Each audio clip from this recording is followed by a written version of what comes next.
Eu vou ministrar nossa devocional dessa manhã. E para isso, peço, meus queridos, que você abra sua Bíblia em Mateus, capítulo 5.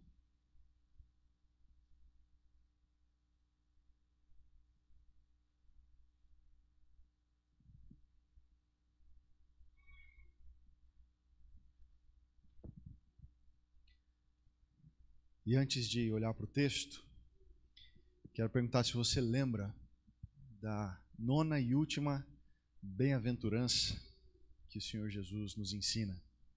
Lembra qual é?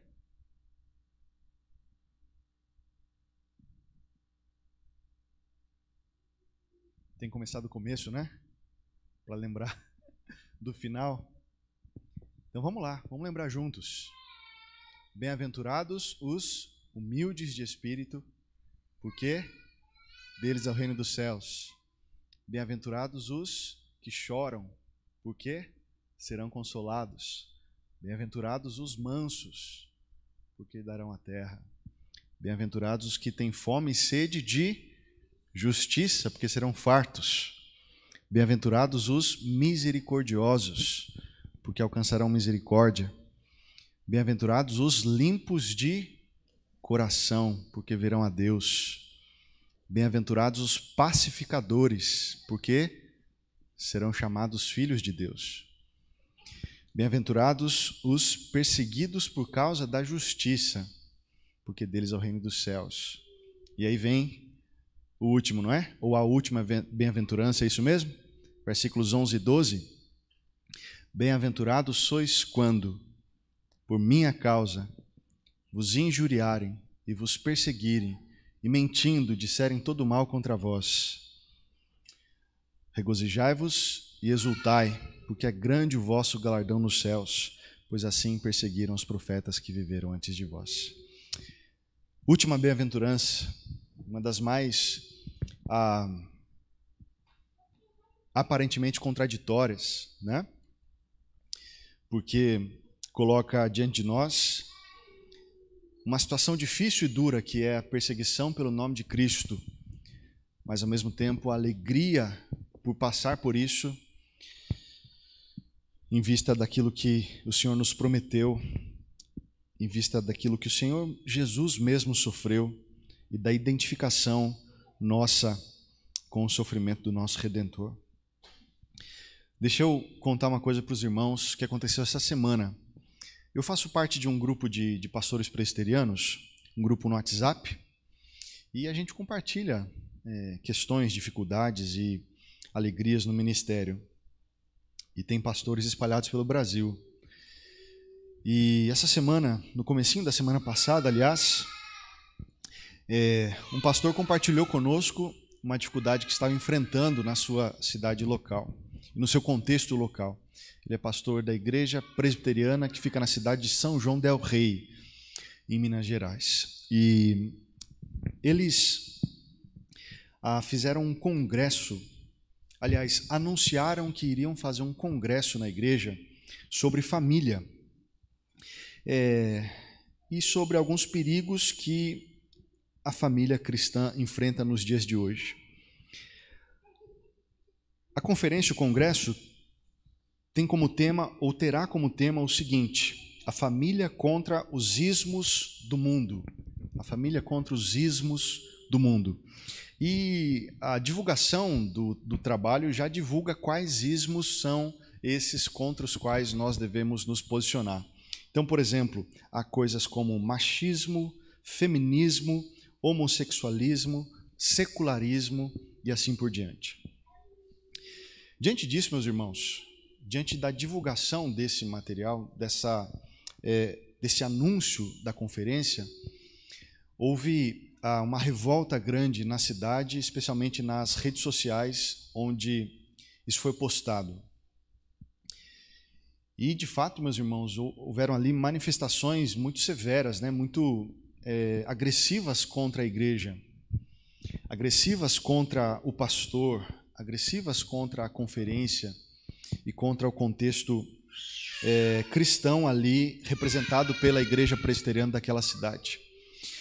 E aí começaram a surgir ameaças, né? Ameaças de denúncia, o post sendo enviado ao Ministério Público de Minas Gerais, à OAB do local e a representantes contrários à fé cristã e que divulgariam tudo isso,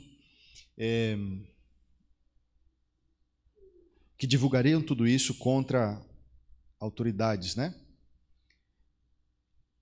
Para que a igreja fosse de alguma maneira corrigida no seu intuito de fazer o congresso no tema proposto. Então, esse pastor angustiado começou a compartilhar conosco o que ele estava enfrentando e as dificuldades que ele estava enfrentando ali na sua cidade, no contexto local.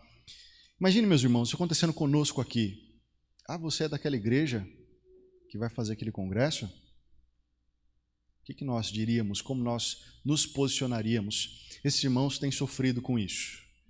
Têm sofrido porque se posicionaram a favor do Evangelho, da palavra de Deus, da verdade de Deus. Talvez alguém pense assim, eles não deveriam ter divulgado esses temas delicados. E por que não divulgar se nós devemos falar sobre isso e nos posicionar a respeito disso? Por que esconder alguma coisa que deve ser ensinada ao povo de Deus? Mesmo que se trate de temas delicados. Mas aí, também quero compartilhar com os irmãos a palavra que, diante da angústia desse jovem pastor lá na cidade de São João del Rei, diante disso, alguns pastores começaram a responder ao seu post e à sua colocação e ao seu sofrimento ali, à sua angústia diante de tudo que estava sofrendo. Eu quero compartilhar algumas respostas para os irmãos sobre isso. E que talvez frustrassem ali o que se esperaria dizer a alguém que estava sofrendo todas essas coisas. As respostas foram as seguintes, algumas delas. Que bênção, pastor! A palavra de Deus tem de causar isso mesmo nesse mundo caído.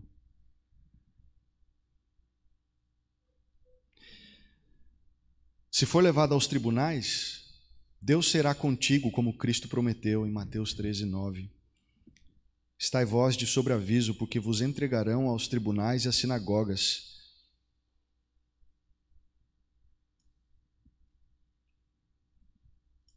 Se cumpriu na pregação dos apóstolos, mas os desdobramentos se seguem na história da igreja. Ora, quanto aos que querem viver piedosamente em Cristo Jesus, serão perseguidos. Sigamos firmes de fato, meus irmãos. Igrejas mornas serão cuspidas pelo Cordeiro.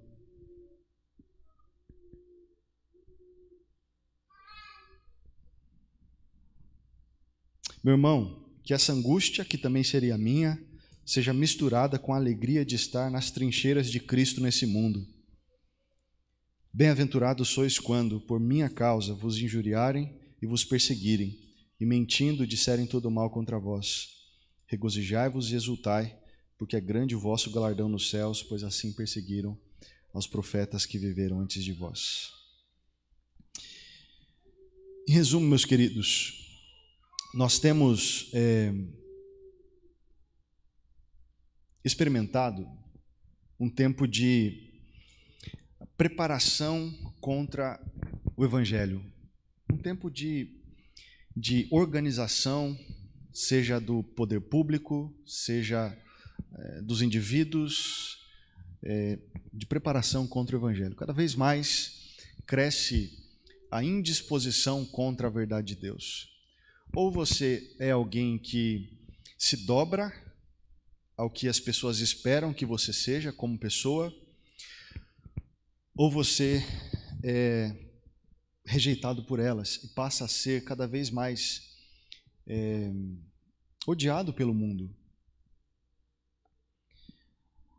Eu quero juntar, meus irmãos, esses fatos aqui, nessa semana, num contexto muito particular, né? Uma cidade pequena, específica, onde isso aconteceu. Eu quero juntar isso ao que nós temos ouvido, por exemplo, sobre um projeto de lei 2630, conhecido como PL da Fake News. Ouviram falar disso?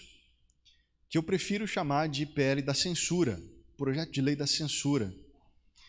Porque, se aprovado, e pode ser que seja votado muito em breve, pelo Congresso, pelo Senado, assim por diante, se aprovado, isso vai diminuir a capacidade de expressão dos cristãos. Eu sei que muita gente diz que o projeto não é sobre isso, e a princípio não é mesmo, pelo menos na divulgação inicial, mas o que na verdade o projeto tenta é regulamentar as mídias sociais para que nem toda opinião possa ser dada lá. E se alguma coisa for dita contra a Cartilha dos Direitos Humanos, que é tão grande e extensa, que fica à mercê da interpretação de qualquer juiz, se alguma coisa for dita contra isso, a rede social vai ser obrigada a apagar aquilo, a excluir aquilo, dentro de 24 horas, senão vai arcar com multas pesadas. E coisas a respeito das quais esse congresso da Igreja Presbiteriana de São João del Rei trataria, são coisas que o poder público vai passar a considerar, segundo esse projeto de lei, crimes de ódio, se nós falarmos contra essas coisas, se nós nos posicionarmos contra elas. Se nós, por exemplo, simplesmente falarmos como a Escritura se posiciona diante disso. Se o projeto de lei for aprovado, a tendência é que as redes sociais não serão mais um espaço onde nós poderemos nos expressar sobre isso. Então, meus queridos, eu quero trazer 3 questões para nós aqui hoje, 3 aplicações para nós sobre isso, sobre esse texto que envolve esses contextos que nós temos enfrentado como igreja, como país. A primeira aplicação é a seguinte: o que é uma igreja relevante, meus irmãos? O que é uma igreja relevante? Para quem nós devemos ser relevantes? Segundo o que, com base em que nós devemos ser relevantes? Existe uma busca de algumas igrejas por relevância que inclui atrair o mundo e ser parecido com ele. Não se implicar com as bandeiras que o mundo levanta, porque senão nós seremos um empecilho ao mundo.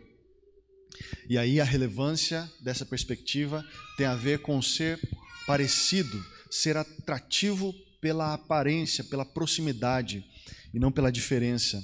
E me parece que quando o Senhor Jesus nos chama a ser relevantes, é pela diferença. É porque nós nos posicionamos contra a cultura, contra a maré. E servimos a Deus, embora o mundo deteste isso. Então, meus irmãos, ser relevante tem a ver com amar, pregar e defender a verdade de fato, de fato. E como igreja, como família, como indivíduos fazer isso. E, portanto, nós devemos amar as pessoas neste mundo, mas não amar o mundanismo que há nas pessoas. Aliás, começar não amando o mundanismo que há dentro de nós mesmos. E nós devemos desejar a transformação do nosso próprio coração, é claro, e das pessoas ao nosso redor, segundo a imagem de Cristo. Desejar isso, meus irmãos, desejar essa transformação, essa conformidade com a imagem de Cristo, tem essencialmente a ver com ser relevante nesse mundo. Como igreja, como família, como indivíduos. Nós temos que ser relevantes segundo os olhos do Senhor. E ser relevante segundo os olhos do Senhor inclui desejar a transformação segundo o caráter de Cristo. E isso nos põe, meus irmãos, contra o que o mundo tem levantado e defendido sobre algumas questões essenciais. Segunda coisa, segunda aplicação. Quando chegar a nossa hora de sermos prejudicados, como aconteceu com esse pastor, com esses irmãos, que estão sofrendo, meus irmãos, algumas coisas na cidade. Quando chegar a nossa vez de passar por isso, de que lado você vai estar? Qual vai ser a sua posição? Qual vai ser a sua resposta quando for indagado? Qual vai ser a sua posição? Aliás, é importante perguntar de que lado você está hoje. De que lado está o seu coração hoje? Seu coração está mais submisso à palavra de Deus ou submisso ao mundo? Com que você está mais se relacionando e com que você está mais familiarizado? As verdades da palavra de Deus ou as perspectivas do mundo sobre o que é a realidade e como deve ser o homem, o que ele deve aceitar ou não, como ele deve viver ou não? Onde você está hoje nos dirá onde você estará amanhã, quando uma posição for requerida de você. E a última coisa, para encerrarmos. Quando chegar o momento de você ser prejudicado pelo nome de Cristo, sabe qual a primeira coisa que você deve fazer? Se ajoelhar e agradecer a Deus. Louvar a Deus por isso. Agradecer a Deus pelo privilégio de sofrer, mesmo que um pouco, pelo nome do Senhor Jesus. Porque se assim for, bem-aventurado é você. Você deve se regozijar e se alegrar, porque grande é o nosso galardão nos céus. Porque assim os servos de Deus no passado viveram. Quando se posicionavam contra o mundo, eram grandemente prejudicados por ele, mas confiavam e se firmavam nas verdades eternas do Senhor, honrando o Senhor Jesus com a vida que Ele mesmo nos deu e que Ele mesmo sustenta para a sua glória. Deus abençoe, meus queridos, que o nosso coração esteja firmado nas bem-aventuranças do Senhor. Amém? Vamos orar, vamos agradecer a Deus e ir para o nosso cafezinho. Já são 10 horas e quero orar também e agradecer a Deus pelas mães, pelas nossas mães. Hoje nós comemoramos isso e nós somos tão gratos a Deus pela vida de cada mãe, de cada uma a quem Deus deu esse dom maravilhoso de ser mãe, a quem Deus deu essa tarefa desafiadora de ser mãe, a quem Deus deu esse trabalho tão grande, mas abençoador de ser mãe. Nós louvamos a Deus pela sua vida e queremos pedir que o Senhor a abençoe e a fortaleça dentro do seu lar, onde quer que você esteja, como uma serva de Deus, junto da sua família, especialmente junto dos seus filhos. Vamos orar também pelas nossas mães nesse momento. Senhor nosso Deus, nós queremos, ó Pai, te agradecer pela Tua palavra que abre os nossos olhos e nos ajuda a firmar os nossos passos nos retos caminhos do Senhor nesse mundo caído. E nós pedimos, ó Pai, que o Senhor fortaleça o nosso coração na Tua palavra e nos ajude a enxergar cada vez mais como as coisas estão se separando nesse mundo.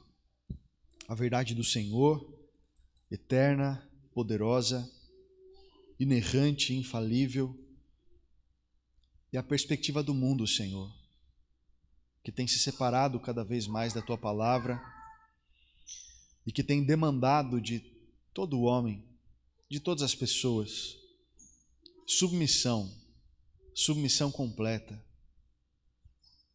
Ajuda-nos, ó Pai, a não nos dobrar a esse mundo caído, mas a confiar e nos dobrar ao Senhor somente.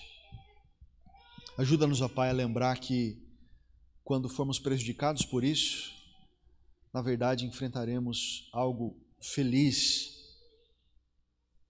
enfrentaremos uma situação bem-aventurada e podemos ter a esperança de que somos Teus e de que pertencemos a Ti e que na glória do Senhor, na cidade do Senhor, no novo céu e nova terra, desfrutaremos da alegria do Senhor e da alegria de termos honrado ao Senhor nesse mundo caído, nesse mundo contrário ao Senhor, nesse mundo que tem chamado os homens a submeter-se aos seus valores. Ajuda-nos, ó Pai, como igreja, nos fortalece como igreja, na Tua palavra, na Tua verdade. Santo Deus, nosso Senhor, nós também queremos com muita alegria diante do Senhor louvar a Ti, ó Pai, pela vida de cada mãe aqui presente, de cada mãe da nossa comunidade.